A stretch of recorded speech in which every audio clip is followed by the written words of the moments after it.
Hello everyone, fish ఫ్రైని టేస్టీగా air ఫ్రైయర్లో ఎలా చేయాలో చూసేద్దామా. రెండైతే ముందుగా ఫిష్ పీసెస్ని బాగా శుభ్రం చేసి పెట్టుకోవాలి. శుభ్రం చేసుకున్న ఫిష్ పీసెస్ని బాగా కడుక్కొని నీట్గా క్లీన్ చేసి ఒక బౌల్ తీసుకుని బౌల్లో ఫిష్ పీసెస్ని వేసి అందులోని మీ రుచికి సరిపడా ఉప్పు, కారం, అల్లం వెల్లుల్లి పేస్ట్ అవన్నీ వేసుకోవాలి. కొద్దిగా ధనియాల పొడి కూడా వేసుకోవాలి. వేసుకుని బాగా కలపాలి.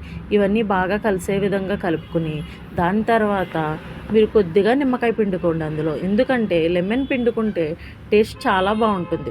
కొంచెం లెమన్ కూడా పిండుకోండి. ఆయిల్ ఎందుకు వేస్తున్నామంటే మనం డీప్ ఫ్రై చేయట్లేదు కదా, దానికోసమే కొద్దిగా ఆయిల్ కూడా వేసుకుని కలుపుకుంటే పీసెస్కి మసాలాలన్నీ బాగా పడతాయి. ఇలా చేసిన తర్వాత ఒక పావు గంట సేపు బాగా మ్యాగ్నేట్ చేసుకోవాలి. ఆ మ్యాగ్నేట్ చేసుకున్న పీసెస్ని మనము ఎయిర్ ఫ్రైయర్లోకి షిఫ్ట్ చేయాలి. ఇప్పుడు అది ఎలా చేయాలో ఇప్పుడే చూపిస్తా చూడండి.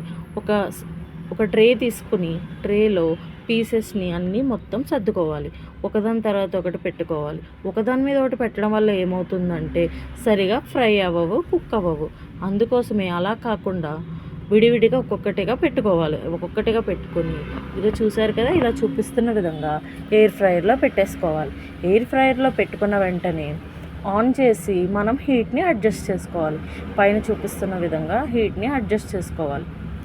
టెంపరేచర్, మన టైం మొత్తం అన్నీ సెట్ చేసుకోవాలి. మనకి ఎంత టెంపరేచర్ కావాలి ఏంటన్నది మనం ముందుగానే చూసుకోవాలి. అక్కడ ఆల్రెడీ ఫిష్ ఫ్రై ఆప్షన్ ఉంటుంది, దాన్ని బట్టి మనం చేసుకోవాలి. లేదు మనకి ఇంకా ఎక్కువగా కుక్ చేయాలి అనుకుంటే ఒకసారి ఓపెన్ చేసుకుని మళ్ళీ మనం చెక్ చేసుకుని తిరిగి మనం రీహీట్ చేసుకోవచ్చు. దానివల్ల ఎటువంటి ప్రాబ్లం ఉండదు. మనకి నచ్చిన విధంగా ఫ్రై అవుతుంది. అంతేకాకుండా ఫిష్ ఫ్రైయే కాదు, చికెన్ ఫ్రై, పన్నీర్ టిక్కా, ఇలా ఎన్నో రకరకాల వంటలు మనం ఈ ఓవెన్లో చేసుకోవచ్చు. కానీ ఆయిల్ ఫ్రీ కదా, మనకి హెల్దీ కూడా. ఇది ఎక్కువ ఆయిల్లో మనం చేసుకునే కన్నా ఇలా చేసుకుంటే టేస్ట్ కూడా మనకి చాలా బాగుంటుంది.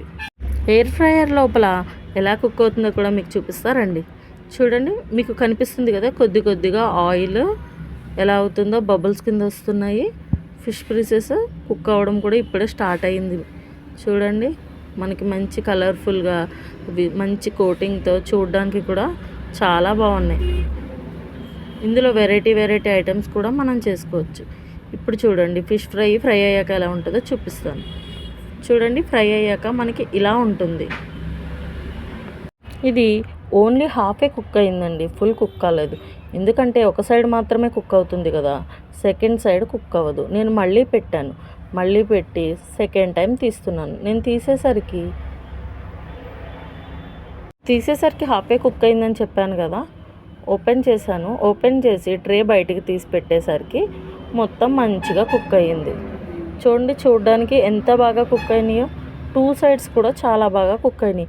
మనకి కంపల్సరీ టేస్టీగా రావాలంటే ఒక సైడ్ కుక్ చేసుకున్నాక మధ్యలో తీసుకుని మళ్ళీ సెకండ్ సైడ్ కూడా మనం చేంజ్ చేసుకుని పెట్టుకోవాలి. అలా చేసుకుంటేనే చూడండి ఇంత పర్ఫెక్ట్గా కుక్ అవుతాయి. వీడియో నచ్చితే లైక్, షేర్, సబ్స్క్రైబ్.